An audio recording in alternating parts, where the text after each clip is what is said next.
The 2024 silly season is in full swing, and it seems like there are some crucial pieces that will alter the entire landscape of the F1 world that are yet to fall into their own place. With Sainz still being the loudest name in the paddock, the interest for the other drivers has increased massively as the shockwaves have been sent, with Ocon and Alpine ending their 5-year collaboration after this season. But with some rookie drivers being available as well, how will the 2025 drivers lineup look? And more importantly, who will win and who will lose at the end of it all? As of now, the most chatter has been circulating around a potential Sainz to Williams move, because it makes a lot of sense for both sides to commit to this relationship, given the position they're in. Sainz's options have been narrowed down to Williams and Sauber as long-term ventures on which he could sail, and had it been for a 1-year stint, he could have easily chosen the Mercedes gig. But Sainz has clearly stated that he wants to commit to a team that's not just bounced left and right from squad to squad. So Williams may be the best opportunity, given the fact that they finished 7th in the Constructors' Championship last year and made a leap of 3 places. James Vowles has openly spoken about the opportunity of having Sainz in his team, stating that the fact that they're talking to a driver of Sainz's caliber goes to show how much progress they've made in the past couple of months and years as well. However, even though they labelled him as the #1 candidate to replace Sargent, who is now more likely to be without a spot from 2025 onwards, Sainz remained cautious to not reveal too much and stated that there's still a lot of time for him to decide about his future.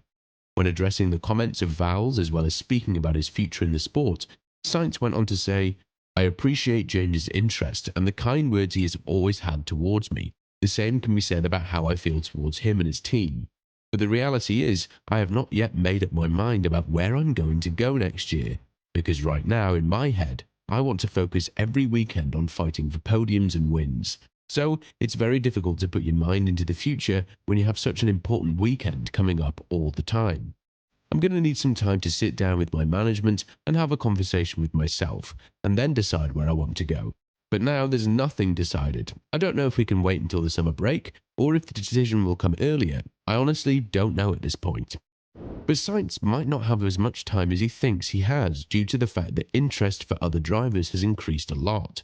For example, Bottas is without a seat too from 2025 onwards, and he is a driver who is bringing a lot to the table. When he is provided with the right equipment, he could be the game-changing driver in terms of navigating the team in the right direction. This is why he's been in close talks with Williams, as we must not forget that James Vowles and Bottas collaborated back in Mercedes, so there's no particular reason why they cannot and should not renew their relationship in Williams, the place in which both of them will have a lot of bigger authorities and freedom to improve. Bottas, however, is very likely to work towards a future with Audi, which, while not expressing a lot of interest in the Finn, is definitely looking towards a driver like the 10-time race winner. The experience he brings, as well as the knowledge in terms of how an F1 car should behave, is the best combination that a new entry of a team should have in this critical period of involvement.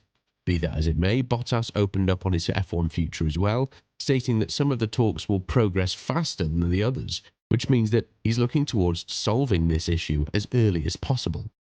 But apart from Williams, it seems like the other teams are on the hunt as well, particularly Haas.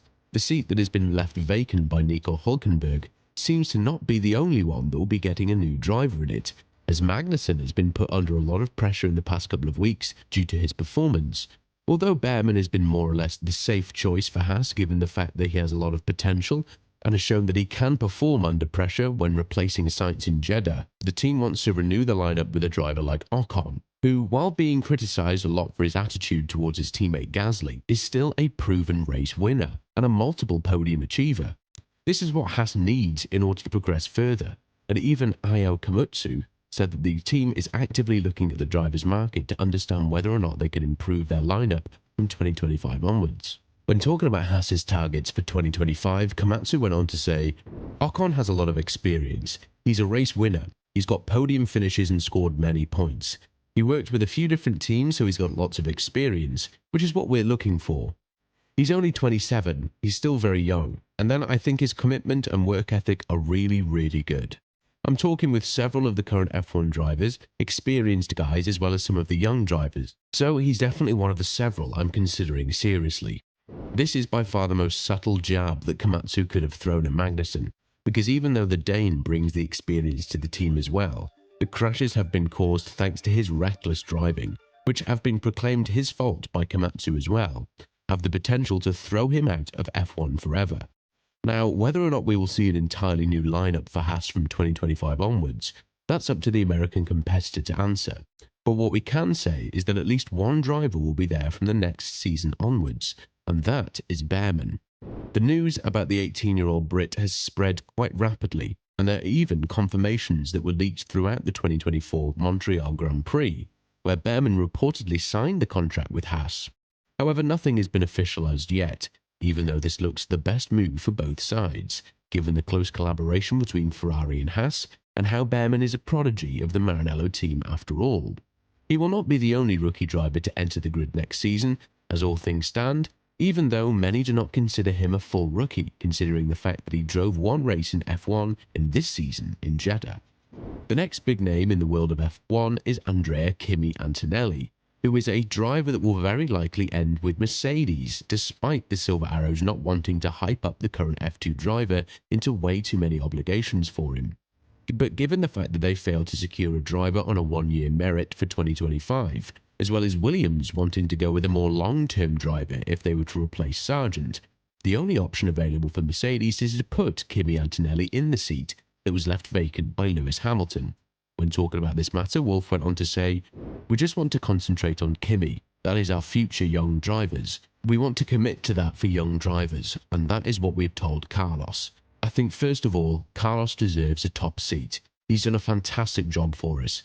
We have embarked on a route now to say, you know what, we want to reinvent ourselves a bit going forward, and Kimi Antonelli definitely plays a part in that.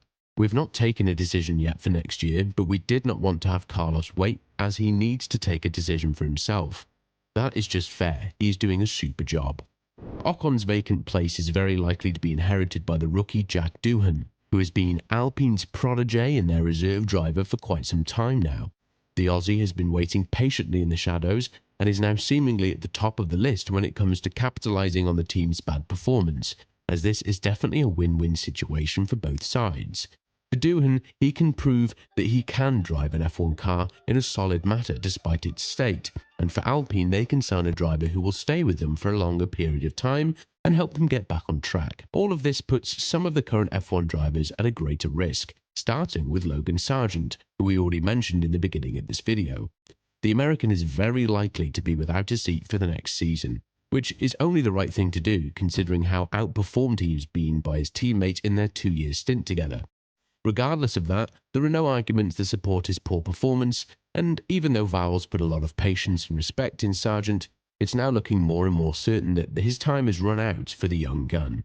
Zhou, on the other hand, is also at a very big risk of losing his F1 seat, and it's very sad to say that this team has regressed a lot from last year, being the only squad on the grid that has yet to score points. But causing 2 red flags in one weekend in Montreal 2024 is enough for Sauber, who will be taken over by Audi to decide whether or not he has what it takes to drive for them in the following period. Be that as it may, the entire landscape is going to look different from 2025 onwards, and with the potential arrival of Behrman, Doohan and Antonelli, we will likely have 3 rookies, something that hasn't happened for quite a long time. With all of this in mind, which team do you think wins the most out of the current silly season? Let us know in the comments below, and once you do that, make sure to click on the video that's appearing on your screen right now.